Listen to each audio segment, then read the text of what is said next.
안녕하십니까. 역사지정학 여행자 CR의 꿈입니다. 저의 안부를 염려해 주신 많은 구독자분들께 진심으로 감사드립니다. 몸은 아직 완전치는 않지만 차도를 확실하게 느끼고 있습니다. 요즘 가스라이팅이란 말을 자주 듣습니다. 가스라이팅.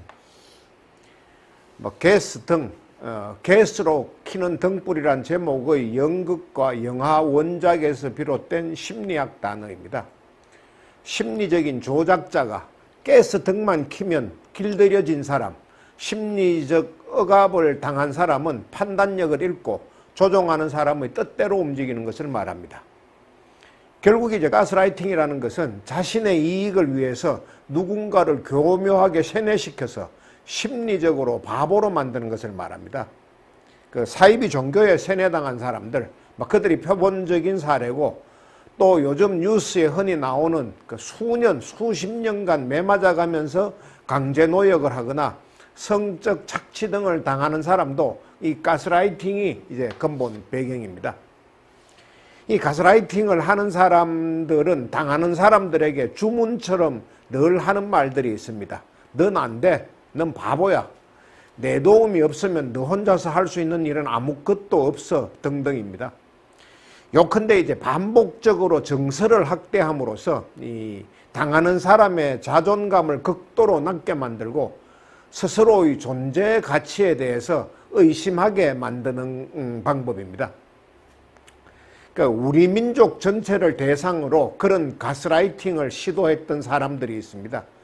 19세기 말부터 한반도 침략에 나섰던 그 일본 제국주의자들입니다.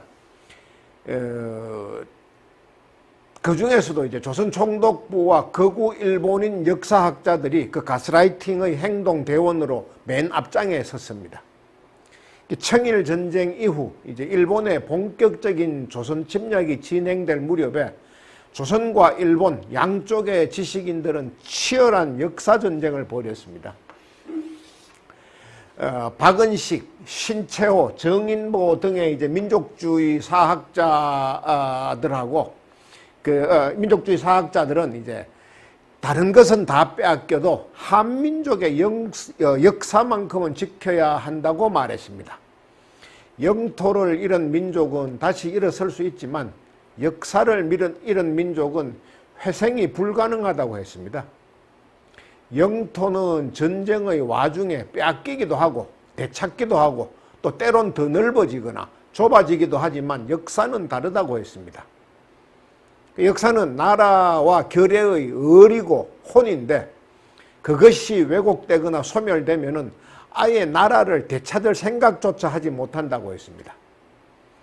그래서 이제 그 시절의 민족사학자들은 우리의 역사를, 바른 역사를 조금이라도 널리 알리기 위해서 숨가쁘게 역사서를 집필했습니다. 그 박은식 선생의 한국통사, 또 신채호 선생의 조선상고사, 김교헌 선생의 신단민사 등의 책이 그 시절, 그러니까 구한말과 일제강점기 초기에 집중적으로 쓰여졌습니다. 그런 생각은 일본도 비슷했습니다. 한민족을 가스라이팅 하기 위해서는 조선인들을 영구적으로 자신들의 입맛대로 다스리기 위해서는 이 한민족, 조선족들을 뿌리 없는 민족, 그 스스로 부끄럽게 여기는 민족으로 만들어야 한다, 그렇게 생각했습니다. 뿌리가 없어야 민족혼도 없고 민족혼이 없어야 독립을 쟁취하겠다는 저항정신도 없어진다는 게 그들의 생각이었습니다. 그래서 그 일본 제국주의자들은 조선을 강제적으로 병합하자마자 그 식민지 조선의 역사부터 비틀고 가감하고 편집하고 날조하기 시작했습니다. 여기서 말하는 이제 조선은 이성계가 세운 근대 조선만 말하는 게 아니고 우리 민족이 세웠던 최초의 국가인 원래의 조선, 소위 이제 고조선이라고 불리는 단군 조선을 포함한 한민족 전체의 역사를 총괄한 겁니다. 하여간 이제 총독부를 중심으로 한 일본 제국주의는 조선의 역사 왜곡만을 전담하는 특별기구를 만들었습니다. 조선사 편수회라는 겁니다. 총독부 조선사 편수회. 그리고는 그 조직을 통해서 조선의 역사를 새로 쓰기 시작했습니다. 철저하게 일본의 시각에서 해석되고 자신들의 이익을 위한 그 조선사라는 제목의 역사서 편찬 작업을 시작한 겁니다. 이 조선총독부가 그 일을 얼마나 중요하게 생각했는지 확실하게 보여주는 증거가 있습니다. 그들이 이제 자국 국민들에게 신이라고 선전했던 자신들의 천황까지 이 일에 동원했다는 겁니다. 그 일왕에게 조선사 편수회를 만들라는 칙령을 내려줄 것을 청원했습니다. 조선총독부 측에서. 이 왕의 칙령이라는 명분이 있어야지 조선과 일본 양쪽의 인적, 물적 자원을 무한정으로 동원할 수 있었기 때문입니다. 하여간 1915년부터 시작된 조선사 편수 작업은 그 후 무려 20년에 가까운 세월과 지금 가치로 환산하면은 그 수천억의 예산을 투입한 끝에 완성됐습니다. 그 당시에 이제 서울 시내의 집 한 채의 평균 가격이 1,000원 정도였는데 주택 1,000채를 살 수 있는 돈인 100만 원이라는 엄청난 예산을 투입했습니다. 그리고 마침내 이제 1937년에 그 우리 민족의 역사를 자신들 마음대로 편집한 조선사라는 방대한 분량의 역사서를 만들었습니다. 통권 37권, 그러니까 전부 37권입니다. 페이지로는 2만 쪽이 넘는 엄청난 분량입니다. 이 책은 이 단순한 조선 통사가 아닙니다. 단행본 형태의 역사서가 아니고 편년체, 그러니까 연도순으로 기술되어 있는 조선사 대사전 형태로 만들었습니다. 그 확실한 증거가 있는 역사만이 진정한 역사라는 그 역사 실정주의라는 명분을 내세우면서 주요 사안에 대해서 출전, 사료, 이게 어디서 나온 거다 하는 것을 명시했습니다. 근데 실제로는 실정하고 거리가 멀었습니다. 편집이라는 것이 늘 그렇듯이 자신들이 넣고 싶은 것만 넣고 자신들에게 불리한 것은 몽땅 빼버리는 형태로 만들었습니다. 악마의 편집이죠. 예컨대 고조선에 대한 부분은 거의 언급하지 않았습니다. 그러니까 편수 과정에서 고조선의 역사가 기록된 사료하고 흔적들이 발견될 경우 깡그리 폐기 처분해버렸습니다.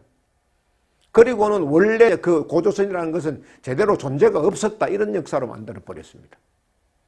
근데 그에 반해서 역사적으로 별 의미가 없는 한사군이나 조선시대의 당파 싸움 등에 대해서는 아주 미주알 고주알 파헤치고 수백 건의 자료를 첨부했습니다. 하여간 그 조선사 편수회가 만든 조선사의 편집 방침은 간단했습니다. 첫째, 조선 역사의 기간은 최대한 짧게, 그 다음에 조선 역사의 영토는 최대한 좁게, 그리고 조선 역사의 내용은 최대한 비루하게 기록한다는 것이었습니다. 짧게, 좁게, 비루하게, 그게 이제 소위 식민사관의 대원칙이었습니다. 조선 역사를 짧게 만드는 데 집착한 이유는 간단합니다. 상대적으로 일본 역사를 길게 보이게 하기 위해서 그랬습니다. 그 조선 역사를 짧게 만드는 방법도 간단했습니다. 앞에서도 말씀드렸습니다만 한민족의 고대사를 몽땅 없애버렸습니다. 고조선이라는 것이 있긴 있었는데 국가의 형태를 갖추지 못한 부족사회였고 고조선의 임금을 말하는 단군도 신화로만 존재하는 인물로 만들어버렸습니다. 실제하지 않았다는 겁니다. 그러니까 삼국시대조차 초반부의 기록은 다 없애버렸습니다. 관련된 사설을 다 폐기하고 기록을 삭제해버렸습니다. 그 일본 최초의 역사서인, 그러니까 자기들의 역사서죠. 그 일본 서기에 기록된 일본국의 성립의 역사보다 한민족의 중앙집권국가 형성이 늦었다고 만들기 위해서였습니다.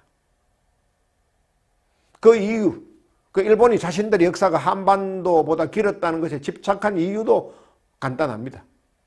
일본과 조상은 원래 조상이 같았다. 한 뿌리고 한 몸이었다는 그 일선동조. 일본과 조선은 동일한 조상을 모시고 있었다. 일선동조.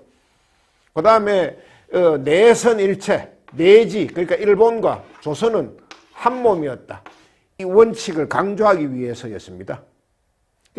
뿌리가 같으면은 동건이면은 당연히 먼저 생긴 쪽이 아버지이거나 형님인데 일본이 먼저 생겼으니까 자신들이 아버지나 형님이고 조선이 자식이나 동생 그런 관계라고 우기기 위해서 고대사를 다 없애버린 겁니다.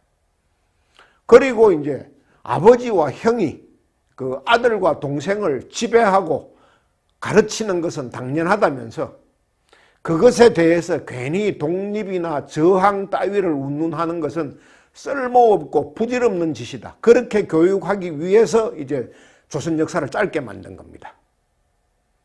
제가 수술하고 요양하는 동안에도 그 에토 세이시로라고 하는 한 을 빠진 그 일본 중진 정치인이, 그러니까 일본 중의원 부의장을 지냈고 한일의원연맹에도 소속돼 있다는 자칭 친한파라는 사람이 또 그따위 망발을 늘어놓는 일이 있었습니다.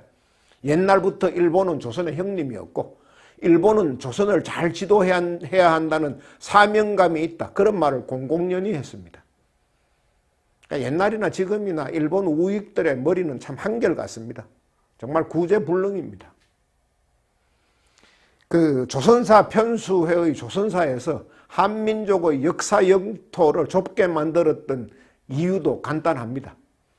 한민족의 의식을 어떻게 하든 한반도 내부로 가둬두겠다는 것이었습니다. 영토는 한반도로 국한시킨다는 겁니다. 그러기 위해서도 이제 고대사를 없앨 수밖에 없었습니다. 한민족 고대사의 주요 국가가 이제 고조선, 부여, 고구려 등이 있는데 이것을 제대로 연구하면은 만주와 요동도 한민족 역사의 주요 무대였다는 사실이 확인될 수밖에 없었기 때문에 그 역사를 일부러 삭제한 겁니다. 그래서 더 악착같이 상고사를 없애버린 겁니다. 마찬가지로 발해에 대한 기록도 없애버렸습니다. 발해가 나오면은 연해주까지도 한민족의 영토로 등장하기 때문입니다. 그 한민족의 역사를 비루하고 비천하게 보이기 위해서 또 한 가지 이제 억지를 주장한 게 있습니다. 조선은 거의 항상 미개하거나 식민 상태였다고 기술했습니다. 그리고 내부적으로는 사대주의와 당쟁만 일삼는 나라였다고 이제 기록을 편집했습니다. 기본적으로 이제 고대 한민족은 어딘가를 떠돌아다니다가 비로소 한반도에 정착한 그 부족 사회를 벗어나지 못한 미개인들이었다. 그래서 북쪽은 중국, 남쪽은 일본으로부터 식민 상태를 겪으면서 문화와 체제를 전수받았다. 그것이 이제 조선사 편수회가 편찬한 조선사의 주된 내용입니다. 그렇게 이제 비루한 한민족의 뼈대부터 먼저 만들어 놓고 그것을 증명하기 위해서 몇 가지 이제 억지 이론을 추가했습니다. 첫째가 이제 한반도의 중국 식민지설입니다. 고조선은 부족 집단에 불과했는데 중국 사람인 위만이 조선에 들어와서 통치를 시작하면서 비로소 국가 형태를 갖추기 시작했다. 이렇게 이야기했습니다. 그것이 이제 위만조선입니다. 위만조선. 또 한나라에서 설치했던 군사편제인 한사군이 한반도 북쪽을 완전히 점령하고 지배했다고 했습니다. 한사군. 그리고 이제 두 번째 식민지, 누가 식민지를 삼았느냐? 일본의 한반도 점령설입니다. 자신들, 즉 일본이 이제 4세기 신공황후 때 당시 이제 마한, 진한, 변한이라 불리던 한반도의 남쪽을 정벌했다. 이렇게 이야기했습니다. 소위 이제 삼한정벌론입니다. 그 후에 당시의 가야, 자신들 말로는 임나에 일본부라는 기관을 설치해서 그 지역을 통치했다고 우겼습니다. 임나 일본부설입니다. 그때 일본이 벌써 한민족을 통치했기 때문에 지금의 통치도 정당하다. 그것을 이제 근거를 삼기 위해서 임나 일본부설을 계속 주장한 것입니다. 요컨대 한민족은 처음부터 중국이나 일본의 도움 또는 지배로 국가체제를 만든 나라이고 유사 이래로 한민족 자체적으로 주도적으로는 아무것도 할 수 없었던 늘 타율성에 사로잡혀온 나라라는 겁니다. 넌 안 돼. 넌 바보야. 내 도움이 없으면 너 혼자서 할 수 있는 일은 아무것도 없어. 등등의 이제 가스라이팅의 기본적인 방법이 연상되는 대목입니다. 근데 일본이 남의 나라 역사를 날조한 만큼이나 혹은 그 이상으로 나쁜 짓을 한 것이 있습니다. 그 역사 날조 과정의 절차와 형식상의 간교함 때문입니다. 일단 조선사 편수회를 만들 때 조선인들을 요소에 다수 참여시켰습니다. 이완용, 박영효 등의 고관 대작은 고문으로, 또 최남선, 이능화 등등 조선 지식인들은 편수위원으로 끌어들였습니다. 또 이병도, 신석호 등 조선인 신예사학자들은 직접 글을 쓰는 수사관이나 자료를 조사 발굴하는 그 촉탁 자리에 앉혔습니다. 지금 언급한 대부분의 사람들이 자발적으로 참여했지만 자신들이 꼭 필요하다고 판단한 사람들은, 그러니까 일본 측에서 필요하다고 판단한 사람들은 회유와 협박으로 끌어들이기도 했습니다. 이들 외에도 많습니다. 한 40명 정도가 참여했습니다. 굳이 그렇게 그 조선사 편수회에 여러 명의 조선인들을 끌어들인 이유도 간단합니다. 조선인이 조선사를 직접 쓰기도 했고 내용에 대해서도 동의하고 감수했다고 홍보하기 위해서였습니다. 그러니까 이 책의 내용에, 조선사의 내용에 아무런 문제가 없다. 그걸 조선인들이 직접 확인했다. 그렇게 강변하기 위한 의도였습니다. 명분과 이렇게 명분을 얻기 위해서 억지로 참여시킨 겁니다. 근데 그 방법은 일본으로서도 미처 생각하지 못했던, 그러니까 식민지가 끝난 후에도 일본에게 두고 도움이 되는 아주 이상한 결과를 낳았습니다. 한국 사람들이 요즘까지도 극단적인 이념 논쟁을 많이 하는데 그 가장 기본적인 씨앗이 이때 뿌려진 겁니다. 이제 과정이 이렇습니다. 그 앞에서 말씀드렸던 대로 일제는 강점기가 시작되자마자 우리 민족의 역사를 왜곡하기 시작했습니다. 이 조선사 편수회가 만들어지기 전부터 그랬습니다. 1910년에 강제 합병을 했는데 직후에 바로 조선 총독부 내에 취조국이라는 역사 왜곡을 전담하는 기관을 설치했습니다. 그곳에서 이제 자신들이 입맛대로 왜곡한 우리 역사, 그것을 바탕으로 해서 조선 역사 교과서를 만들었습니다. 그리고 그것을 바탕으로 조선인 학생들을 가르쳤습니다. 그 잘못된 역사를 학생들한테 가르친 거죠. 가스라이팅이 시작된 겁니다. 그 왜곡된 역사를 가르치는 일에도 조선인들을 앞장세웠습니다. 한민족은 옛날부터 천하고 별 볼 일 없었다는 내용을 조선인 선생들이 조선인 학생에게 가르치게 한 겁니다. 그러니까 그 시절에 학교 교육을 받았던 조선 사람들의 대부분은 알게 모르게 자기 비하의식, 그 민족적 열등감을 가질 수밖에 없었습니다. 그런데 진짜 웃기고 황당한 것은 해방된 다음에도 대한민국이 건국된 후에도 그런 터무니없는 식민사관 역사교육이 계속됐다는 겁니다. 식민사관. 일단 그 해방공간의 대학교 강단을 친일파 사학자들이 그대로 점령했습니다. 그리고 그 사람들이 계속 후배하고 제자들을 양산하면서 자신들의 아성을 쌓았습니다. 그렇게 된 이유도 쉽게 짐작할 수 있습니다. 민족주의 사학자들은 일제 36년 동안에 조직적인 핍박으로 인해서 거의 씨가 말라버렸습니다. 반면에 조선사 편수회의 조선사 제작 사업에 직접 참여했던 친일 사학자들은 그 해방됐음에도 불구하고 해방된 조국에서도 자신들의 자리를 굳건하게 지켜냈습니다. 이제 이런 유형의 사람들, 그 친일파 같은 사람들은 자신들의 이익을 지켜내는 데에는 태생적으로 아주 본능적으로 뛰어난 재주를 가진 사람들입니다. 이 소나기는 피하고 보자며 이제 해방 직후에는 아주 납작 엎드렸습니다. 근데 그들은 곧바로 이제 새로운 논리를 개발했습니다. 역사 연구는 꾸준히 계속돼야 된다 한다는 논리였습니다. 역사 연구는 꾸준히 계속돼야 한다. 그리고 그 일을 할 사람들은 과학으로서의 역사를 제대로 공부한 소위 석사, 박사 등의 학위를 지닌 자신들, 실정사학자들 뿐이라고 주장했습니다. 그리고 이제 그 모든 친일 사학자들, 그 원죄를 지닌 사람들은 똘똘 뭉쳐서 그 이 주장을 똑같이 했습니다. 한번 물러서면 다 같이 낭떠러지로 떨어질 수 있다는 생각 때문에 절박한 심정으로 서로 연대했고 서로 변호했습니다. 결국 강단사학은 완전히 그들의 차지가 되고 말았습니다. 민족사학자들은 학위가 없다는 이유로 대학 강단의 근처에 얼씬도 하지 못했습니다. 이 식민사관 계승자들은 그 자신들의 사관, 자신들의 이론을 고분고분하게 충실히 따르는 제자들을 중심으로 학회를 구성하고 그런 사람에게만 학위를 줬습니다. 역사를 전문적으로 공부하려는 사람, 그 대학에 남아서 역사 연구를 계속하고 싶고 또 언론에 칼럼 하나라도 기고하고 싶은 사람, 조금이라도 유명해지고 싶은 사람은 이미 주류가 되어버린 식민사관을 답습할 수밖에 없었습니다. 혹시 이제 의기로 마음이 끌어올라서 이론을 제기하면은 그 유사사학을 한다, 또 국뽕사학을 추종한다면서 사정없이 난도질 당했습니다. 그러니까 강단에 발을 붙일 엄두도 내지 못했습니다.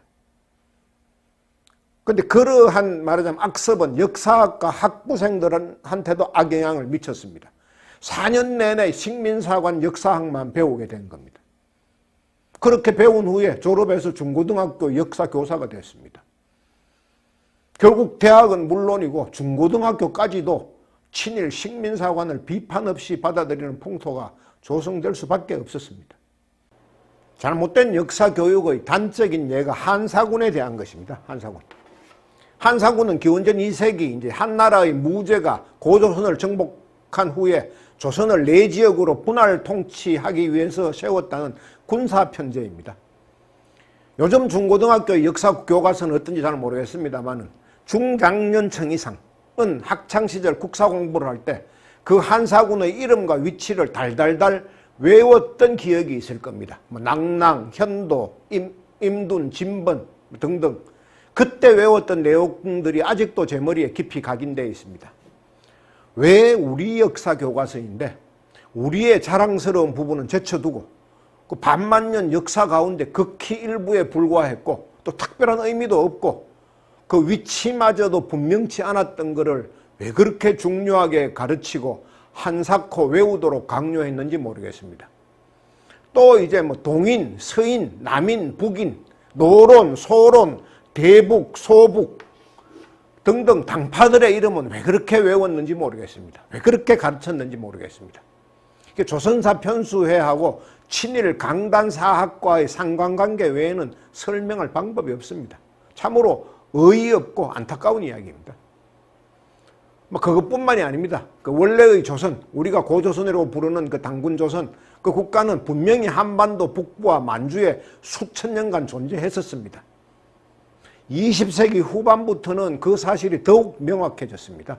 고고학 유물도 많이 발굴되고 그 기술이 많이 늘어나서 또 탄소 동위원소 측정법 등으로 자연과학이 많이 발전하면서 그 증거들이 계속 드러나고 있습니다. 근데 우리 역사학계는 일제시대는 물론이고 해방 후에도 줄곧 고조선의 고자, 상고시대의 상자만 꺼내도 아주 신경질적인 반응을 보이고 있습니다.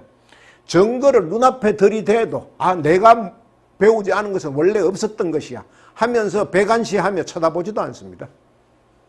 그리고 그렇게 주장을 내세우는 사람을 학위도 없는 유사사이비 역사학자들의 국뽕선동이라고 역공격하는 상황이 내내 반복되고 있습니다. 이런 현상에 대해서 외국의 역사학자들이 한국은 좀 이상한 나라라고 말합니다.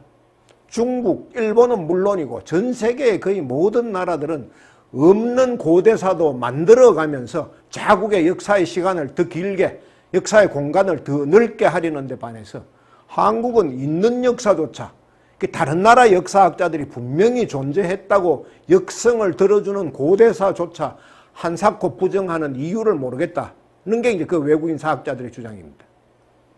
그 외국인 학자들이 언제 어떤 사람이 어떤 식으로 우리 고대사, 특히 고조선의 확실한 존재와 강력을 증언했는지는 다음에 기회 있을 때 더 자세히 말씀드리겠습니다.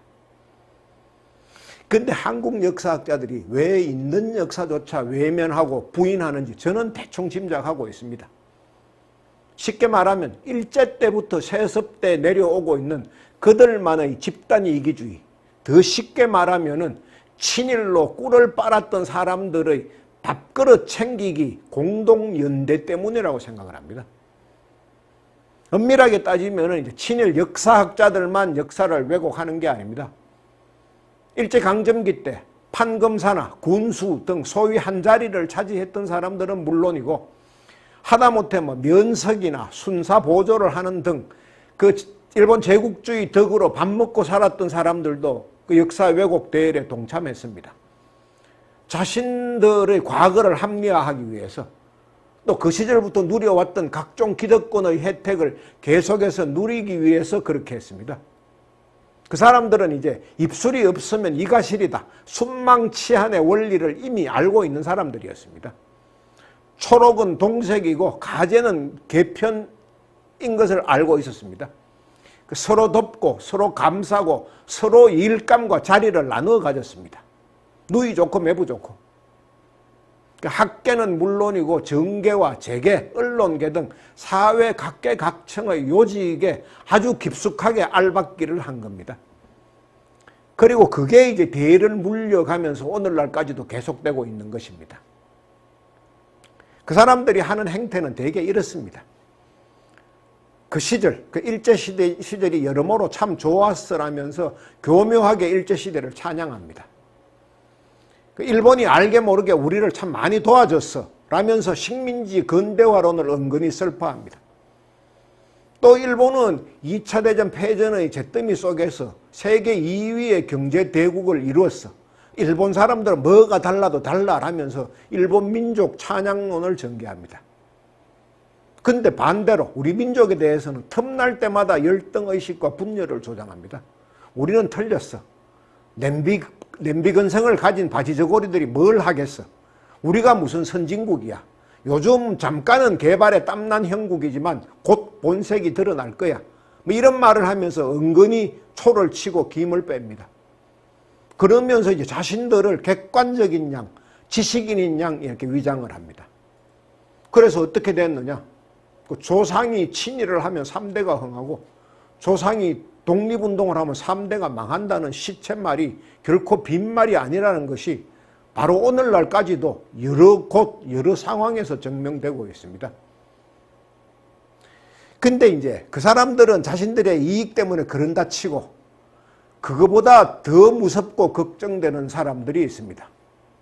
전혀 의도하지 않은 채 역사 시간에 그렇게 배웠기 때문에 그렇게 믿을 뿐이고 그렇게 믿기 때문에 그런 주장을 펼칠 따름이라는 사람도 굉장히 많다는 겁니다. 그 일본은 좋아, 일본이 우리보다 더 뛰어나 이런 주장.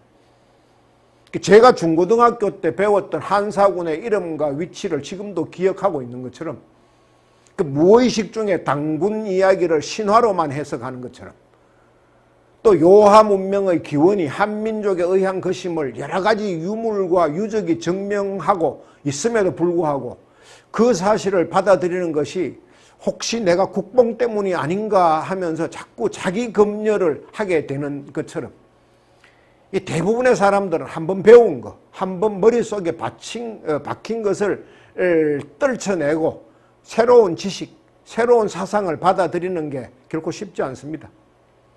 그 새로운 생각을 받아들이면 마치 스스로 자신의 과거를 부정하는 게 아닌가 하는 느낌을 가질 때가 있습니다.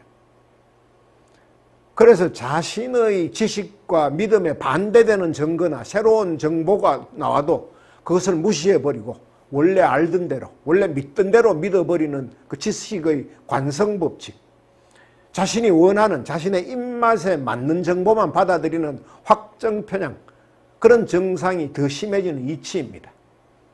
그것이 이제 역사 논쟁이 오늘날까지도 끝없이 계속되고 있는 이유입니다. 근데 그 일제가 심어놓은 그 역사 논쟁은 뜻밖의 결과를 불러왔습니다. 역사만 놓고 끝없는 싸움을 계속하는 게 아니고 지역 간, 계층 간, 세대 간, 요즘은 성별 간, 또 이념 간 갈등까지 논쟁이 논쟁을 낳고 갈등이 갈등을 부르는 그 서로가 끝없이 양보 없는 싸움을 벌이는 불신 노릇을 하고 있다는 겁니다. 한 번 편을 갈라서 싸웠던 사람들은 다른 논쟁, 다른 주제에 대해서도 재빨리 편을 갈라서 또 싸웁니다. 그러다 이제 갈등의 불씨가 좀 꺼지거나 약해지려고 하면은 그 갈등을 조장하고 분열시키는 사람들이 그 일제시대 때부터 조선사 편수회 때부터 이어져 온 그 사회 각계각층의 밀정, 오열, 간첩들이 또 그 싸움을 부추깁니다. 그들의 이제 압력, 그 활약이 끊임없이 갈등을 확대 재생산하고 있는 겁니다. 결과적으로 이제 일제시대 조선사 편수회 중심의 이 역사 왜곡이 그거야말로 자신들이 원했던 식민 통치술의 신의 한 수였고, 요즘 말로 하면은 아주 가성비 높은 가스라이팅 정책의 결정판이었습니다. 한음절 단어로 풀어보는 한민족의 자화상, 세 번째 단어를 제시하겠습니다. 지난 두 번의 시간에 저는 콩과 장을 우리 민족을 설명하기 위한 한음절 어휘로 선택했습니다. 오늘 세 번째 어휘는 독으로 하겠습니다. 독민족. 간장독, 된장독, 김치독 할 때의 그 독, 그 황순원의 소설 독 찢는 늙은이 할 때의 그 독입니다. 주로 옹기라고 부르는 것입니다. 그 질그릇의 표면에 잿물을 바르고 양잿물을 바르고 구운 오지 그릇을 말합니다. 우리 민족은 원래부터 그 신석기 시대 때부터 빗살무늬 토기를 만들었습니다. 그래서 우리는 아주 옛날부터 토기, 도기, 자기 등 흙으로 만든 그릇을 잘 만들었습니다.